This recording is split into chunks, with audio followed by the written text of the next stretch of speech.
महाभारत युद्ध की समाप्ति के बाद अर्जुन को वहम हो गया कि श्री कृष्ण का सर्वश्रेष्ठ भक्त मैं ही हूँ। अर्जुन सोच रहे थे कि कन्हैया ने सवन्य सारथी बनकर मेरा रथ चलाया और मेरे साथ रहे, इसलिए मैं ही भगवान का सर्वश्रेष्ठ भक्त हूँ। अर्जुन को क्या मालूम था कि वह तो केवल भगवान श्री कृष्ण के धर्म स्थापना अभियान का जरिया मात्र था। भगवान श्री कृष्ण जानते थे कि अर्जुन को मेरा सर्वश्रेष्ठ भक्त होने का भ्रम हो गया है, इसलिए भगवान श्री कृष्ण अपनी लीला के माध्यम से उसका गर्व तोड़ने के लिए एक दिन उसे भ्रमण हेतु अपने साथ ले गए। श्री कृष्ण ने स्वयं का और अर्जुन का जोगियों का वेश बना लिया और वन से एक शेर साथ में ले लिया। चलते चलते भगवान श्री कृष्ण राजा मोरध्वज के द्वार पर पहुंच गए। राजा मोरध्वज भगवान विष्णु के परम भक्त थे तथा बहुत ही दानी और आवभगत वाले थे। अपने दर पर आए किसी भी व्यक्ति अथवा अतिथि को वो खाली हाथ और बिना भोजन किए नहीं जाने देते थे। जोगी वेशधारी कृष्ण भगवान ने अलख जगाई। दो साधुओं को एक शेर के साथ द्वार पर आए देखकर राजा मोरध्वज नंगे पांव दौड़ के द्वार पर गए और भगवान के तेज से नतमस्तक हो आतिथ्य स्वीकार करने के लिए प्रार्थना की।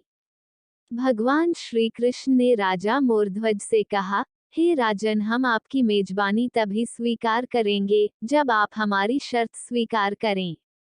राजा ने जोश से कहा, महाराज, आप जो भी कहेंगे मुझे सहर्ष स्वीकार होगा। भगवान श्री कृष्ण ने कहा, हम तो ब्राह्मण हैं, कुछ भी खा लेंगे, परंतु हमारा ये शेर नरभक्षी है और केवल मांस भक्षण करता है। इसलिए यदि आप अपने इकलौते बेटे को अपने हाथों द्वारा आरी से चीरकर इस शेर को खिला सको तो ही हम तुम्हारा आतिथ्य स्वीकार करेंगे। परंतु ध्यान रहे, तुम दोनों की आंखों में आंसू नहीं आने चाहिए। भगवान श्री कृष्ण की शर्त सुनकर राजा मोरध्वज के होश उड़ गए। फिर भी राजा अपना आतिथ्य धर्म नहीं छोड़ना चाहता था। उसने भगवान से कहा, प्रभु, मुझे मंजूर है, परंतु एक बार मैं अपनी पत्नी से पूछ लूं। भगवान श्री कृष्ण से आज्ञा पाकर राजा महल में गया तो राजा का उतरा हुआ मुख देखकर पतिव्रता रानी ने निराशा का कारण पूछा। राजा ने जब रानी को सारा हाल कह सुनाया तो उसकी भी आंखों से अश्रु बह निकले। फिर भी उसने गर्व के साथ राजा से कहा, हे स्वामी, आपकी आन पर मैं अपने सैकड़ों पुत्र कुर्बान कर सकती हूँ। आप साधुओं को आदर पूर्वक अंदर ले आइए। अर्जुन ने भगवान से पूछा, माधव, ये क्या माजरा है? आपने ये क्या मांग लिया? कृष्ण बोले, अर्जुन, तुम चुप रहो और देखते जाओ। राजा तीनों को अंदर ले आए और भोजन की तैयारी शुरू कर दी। भगवान श्री कृष्ण और अर्जुन को 56 भोग परोसा गया, परंतु अर्जुन के गले में तो भोजन उत्तर ही नहीं रहा था। राजा ने स्वयं जाकर अपने पुत्र को तैयार किया। पुत्र अभी 3 वर्ष का था और नाम था रतन कुंवर। रतन कुंवर भी अपने माता पिता का भक्त था। भगवान श्री कृष्ण ने भोजन ग्रहण कर लिया था। राजा रानी ने आरी लेकर अपने हाथों से पुत्र के 2 टुकड़े किए और शेर को परोस दिया।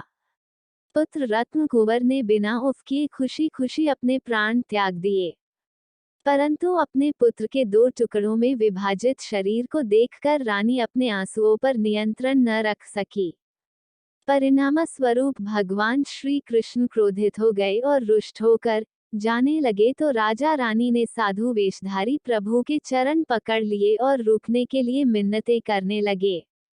अब तक अर्जुन को भी आभास हो गया था कि भगवान मेरे ही अभिमान को तोड़ने के लिए ये सब कर रहे हैं।